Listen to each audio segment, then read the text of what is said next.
तो नमस्कार प्रणाम भाई लोगन, हम आप सबके छोट भाई दीपक देहाती स्वागत है फिर से भोजपुरी के स्टार कलाकार में। ताई आज हम बात करता नहीं भाई लोगन पावर स्टार पवन सिंह के बात नहीं करत और खेसारी लाल यादव के बात नहीं करत भाई लोगन। हम बताते हैं कि पावर स्टार पवन सिंह अपने आप के पावर स्टार बुझेले और ट्रेंडिंग स्टार कहे जाए, खेसारी लाल यादव अपने के ट्रेंडिंग स्टार बुझेले।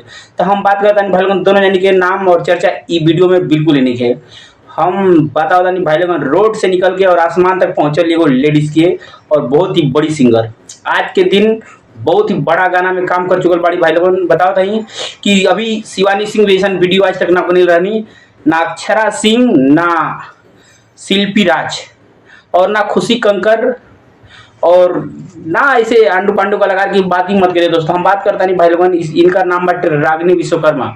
रागिनी विश्वकर्मा एगो ऐसा इतिहास रच देली, लोग लकीर लकीर चिल्लाते रहे लेकिन अब की बार लकीर खींच देली भाई लोगन। भोजपुरी से निकल के बहुत ही बड़ा बॉलीवुड के गाना, वो भी हनी सिंह के साथ गाना आवल कोनो छोटा मोटा बात ना भाई लोगन।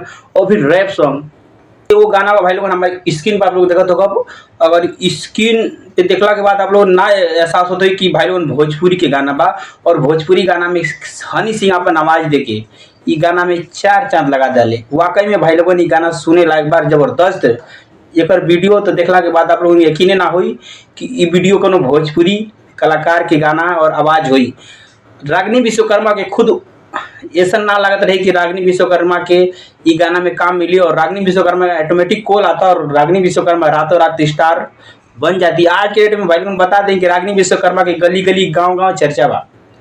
बता दें भाई लोगन कि रागिनी विश्वकर्मा एगो बहुत ही गरीब फैमिली से बिलोंग करत रही और हारमोनियम बजा के ढोलक बजा के रोड पर गाना गावे वाली लड़की आज हनी सिंह के साथ गाना गैलस। ये से बड़ा भोजपुरी खाती का बड़ा बात हो सकेला भाई लोगन। खुशी कक्कर और का कहल जाला शिल्पी राज और शिवानी सिंह के हम बिल्कुल एक आगे बिल्कुल लो बटा लो समझता नहीं भाई लोगन। अनुपमा यादव और बड़े बड़े सिंगर इनके सामने सब फेल हैं दोस्तों, क्योंकि आज तक कोई ऐसा काम नहीं करके दिखाया जो रागिनी विश्वकर्मा ने कर दी। तो आसान उम्मीद करता नहीं भाई लोगन कि हमारी वीडियो आप सबको बहुत ही पसंद आई रही। अगर पसंद आई तो हमारे चैनल को सब्सक्राइब जरूर करिए। अगर फेसबुक पेज पर देखा तो फॉलो जरूर करिए। धन्यवाद भाई लोगन। जय हिंद, जय भारत, जय जय उत्तर प्रदेश, जय जय बिहार।